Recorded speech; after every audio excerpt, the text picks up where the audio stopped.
বাবলু, এটা জানো কি মাস? স্যার এটা ডিসেম্বর মাস। তাহলে তো আমাদের স্কুলে নতুন ছাত্র ভর্তি করতে হবে। হ্যাঁ স্যার, স্কুলে ছাত্র না বাড়ালে স্কুল কমজোর হয়ে যাবে। তাহলে আমাদের তো গার্জেন ছাত্রদের সাথে যোগাযোগ করতে হবে। ওই দেখো, ওই করিম চাচা কোথায় যেন যাচ্ছে, চলো করিম চাচার সাথে কথা বলা। চলেন স্যার চলেন। চাচা কোথায় যাচ্ছেন? এই আমার ছেলেকে মাদ্রাসায় দিয়ে আসছে, সাইকেল সামানপত্র কিনতে আসছে। যা, ছেলেকে বেকার করে দিলেন। চাচা ছেলেটাকে বরবাদ করেন না, মাথায় পড়ে মৌলবি ছাড়া আর কিছুই হবে না। আমাকে দেখেন, আমি এখন বৈজ্ঞানিক। চাচা, ছেলেকে যদি আমাদের স্কুলে ভর্তি করেন তাহলে ছেলে ইঞ্জিনিয়ার হবে, ব্যারিস্টার হবে, উকিল হবে, বড় বড় জাহাজ চালাবে, উড়োজাহাজ চালাবে। আপনার জীবন ধন্য হয়ে যাবে। তাই নাকি? তাহলে আমার ছেলেকে তোমাদের স্কুলে ভর্তি করে দেবো। চলো আব্দুল্লাহ, আর ভর্তি করে দেবো। আমি স্কুলে পড়বো না, আমি মাদ্রাসায় পড়বো। তুই বেশি বুঝে গেছো, আমাকে স্কুলে পড়তে হবে। না আপু, আমি স্কুলে পড়বো না, আমি মাদ্রাসায় পড়বো। বাবার কথা শুনলে ভবিষ্যতে তোমারই উপকার হবে আব্দুল্লাহ। দেখো ভাই, আমি স্কুলে পড়ে বৈজ্ঞানিক হয়েছি, এখন আমি চাইলে বহু টাকা চাকরি করতে পারি। কি ব্যাপার আব্দুল্লাহ, তোমার মন খারাপ কেন? তুমি কাঁদছো কেন? আর তুমি এখন স্কুলে যাওনি কেন? আমার আব্বু আমাকে মাদ্রাসায় যেতে দিচ্ছে না, আমাকে বলছে স্কুলে ভর্তি করবো। কি ব্যাপার চাচা, আপনি আব্দুল্লাহকে স্কুলে যেতে দিচ্ছেন না কেন? ভাই, আমি অত শত তোমার কাছ থেকে বুঝতে চাই না, আমার ছেলেকে স্কুলে ভর্তি করে দেবো। কেন আপনার ছেলে স্কুলে পড়ে চাচা, কথায় কোনো কান দেবেন না। আপনার ছেলে স্কুলে পড়ে কি করবে? আমার ছেলে স্কুলে পড়ে ডাক্তার হবে, মাস্টার হবে, বড় বড় জাহাজ চালাবে। ওই যেন আকাশে কি পড়ে না, উড়োজাহাজ, উড়োজাহাজ। ও ওই তাই আর কি, তাই তাই। চাচা, এ কথা ঠিক নয় যে স্কুলে বলে ডাক্তার হওয়া যায়, মাস্টার হওয়া যায়। এ কথা ঠিক নয়, কারণ এখন দেখলে দেখা যায় মাদ্রাসার অনেক ছেলেরা আছে যারা আজকে doctor, engineer, is, IPS officer হয়েছে।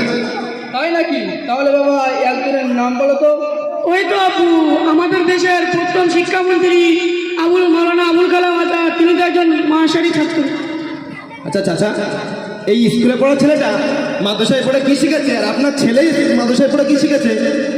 মানে পরীক্ষা করার জন্য কিছু প্রশ্ন করতে পারে কি? করুন না, বাবলু সব উত্তর দিয়ে দেবে। আচ্ছা, তোমার নাম কি? জি বাবলু। মুসলিম না অমুসলিম? মুসলিম। নাম শুনে তো বোঝা যাচ্ছে না। তা যাই হোক, তুমি এখন কি করো? আমি এবছর বৈজ্ঞানিক হয়েছি, এখন কি করবে? কোনো একটা চাকরিতে আমি যোগ দেবো। চাকরি করবে?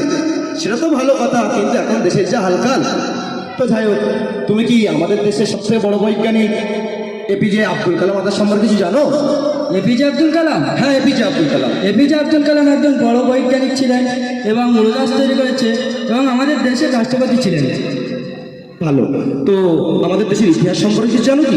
জানি তো। তো বলো তো দেখি, সৈয়দ আহমদ শহীদ কে ছিলেন? সৈয়দ আহমদ শহীদ? হ্যাঁ, সৈয়দ আহমদ শহীদ। সৈয়দ আহমদ শহীদ একজন বড় হুজুর ছিলেন, মাদ্রাসায় পড়াতেন। স্যার, আমি সব ঠিক বলেছি তো? বাবলু, তুমি সব ঠিকই বলেছো। আচ্ছা আব্দুল্লাহ, তুমি বলো তো এপিজে আব্দুল কালাম কে ছিলেন?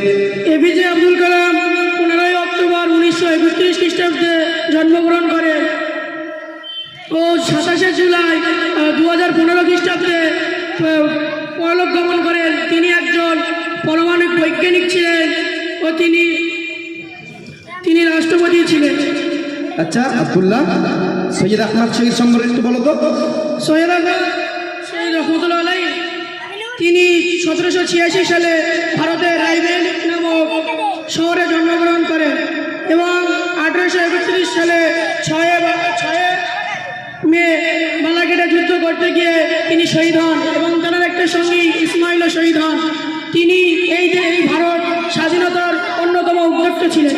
চাচা, দেখলেন তো? হ্যাঁ হুজুর। আচ্ছা, তুমি কি তোমার আব্বার জানাজা পড়াতে পারবে? না। তো আব্বার জন্য দোয়াও মাগফিরাত তো অবশ্যই করতে পারবে। না। আচ্ছা আব্দুল্লাহ, তুমি কি পারবে? হ্যাঁ, আমার আব্বুর জন্য আমি দোয়া মাগফিরাত করতে পারবো, কবর জিয়ারত করতে পারবো। দেখলেন তো চাচা, আমি এর থেকে আর বেশি কিছু চাই না।